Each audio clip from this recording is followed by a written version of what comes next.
This is a story of how Troy came up with a cool chord, one that he invented himself.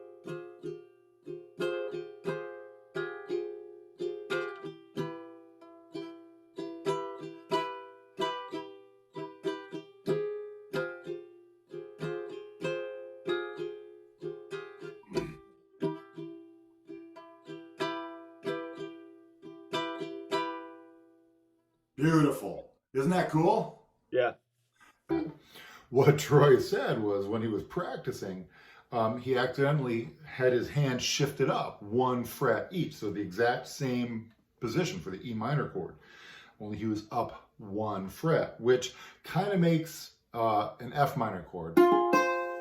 However, if you strum the open G string along with it, you get something completely new. It's dissonant, it's just really cool. So what happened was, because he was paying attention, he knew that the chord wasn't right, but also because he was paying attention, his ears said, well, hang on a second, there's something cool going on there anyway. And that kind of attention to your practice, listening, flexibility, you have to be ready to go, oh, that's not just the wrong chord. That's an air quote, by the way.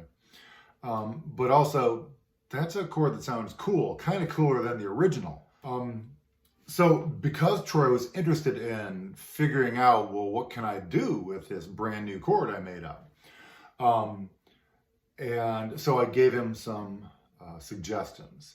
One was, well, I pointed out that since your chord you developed is based on the fingering pattern on the E minor chord, combine those two. And I said, well, what if you started with the E minor chord and then moved to your new chord? It gives kind of a cool progression. Listen.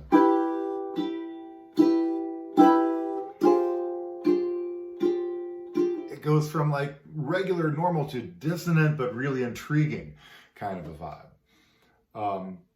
So I gave him that suggestion because I know that having one chord which shifts slightly to a related but yet different chord just makes a cool effect. And I also suggested come up with a strum pattern that you like that'll go between these two chords.